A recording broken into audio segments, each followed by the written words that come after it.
बॉलीवुड के सदाबहार हीरो देवानंद का जन्म 26 सितंबर 1923 को अविभाजित पंजाब के गुरदासपुर जिले में, जो अब पाकिस्तान में है, एक मध्यवर्गीय परिवार में हुआ। साथ में रहता है और जब मौका आता है तो वो ये नहीं देखता कि उसकी बीवी का दिल टूटता है या उसकी माँ का दिल टूटता है या उसकी प्रेमिका का दिल टूटता है या। तब उनका नाम धर्म पिरशोरीमल आनंद था। उन्होंने अंग्रेजी साहित्य में स्नातक की शिक्षा 1942 में लाहौर के मशहूर सरकारी कॉलेज से पूरी की। उसके बाद उच्च शिक्षा हासिल करना चाहते थे, लेकिन पिता के पास इतने पैसे नहीं थे। देवानंद ने अपनी पहली नौकरी मिलिट्री सेंसर ऑफिस में एक लिपिक के तौर पर मिली, जहां उन्होंने सैनिक के द्वारा लिखी हुई चिट्ठियों को उनके परिवार के लोगों को पढ़कर सुनाना पड़ता था। जगन जो आग मेरे अंदर अब धधकती है उसे गांव की जिंदगी बुझा नहीं सकती। मुझे इस शहर को अपने कदम पर लाना है, दिल पर लगी हुई एक एक चोट का हिसाब चुकाना है।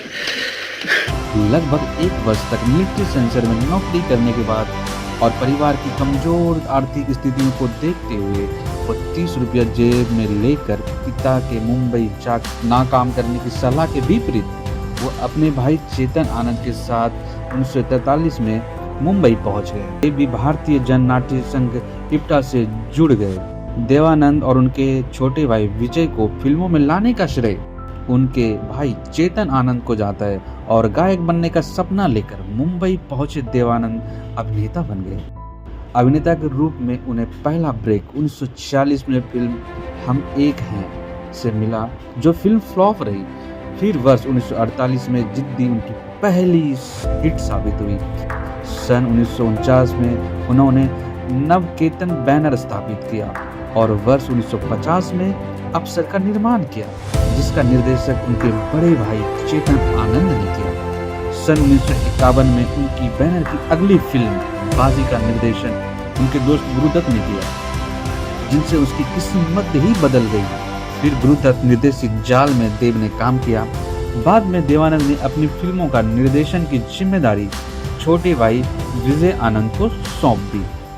विजय आनंद ने देवानंद की कई फिल्मों में निर्देशन में काम किया, जैसे काला बाजार, तेरे घर के सामने, तेरे मेरे सपने तथा छुपा रुस्तम प्रमुख है। उनकी मशहूर फिल्म गाइड भी शामिल है, जो सर्वश्रेष्ठ निर्देशित एवं संपादित फिल्मों में से एक है।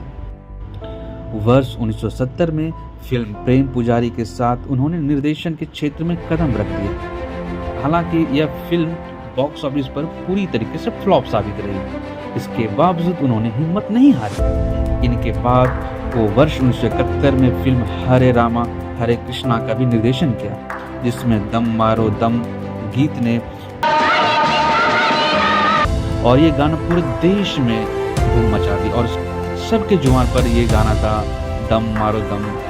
इस फिल्म की कामयाबी के बाद देवानंद एक बेहतरीन निर्देशक के रूप में स्थापित हो गए।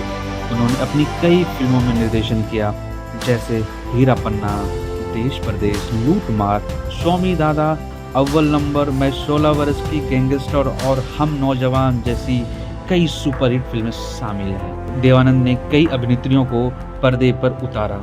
हरे रामा हरे कृष्णा के जरिए उन्होंने जीतन अमान की खोज की। टीना मुनी, नाताशा सिन्हा एवं एकता जैसी अभिनेत्रियों के पीछे भी वही थे। सुरैया एवं जीतन अमान के साथ रोमांस के बाद उन्होंने कल्पना कार्तिक से शादी की, लेकिन कुछ सालों के बाद ही दोनों अलग हो गए। पद्म भूषण एवं दादा साहेब फाल्के पुरस्कार सहित अनेक राष्ट्रीय अवार्ड से सम्मानित अजीम अदाकार का लंदन में दिल का दौरा पड़ने से 3 दिसंबर 2011 को 88 वर्ष की उम्र में निधन हो गया। लेकिन उनका नाम बॉलीवुड के इतिहास में स्वर्ण अक्षरों में सदैव लिखा रहेगा। देवानंद साहब जैसा ना कोई था, ना कोई है, ना कोई होगा।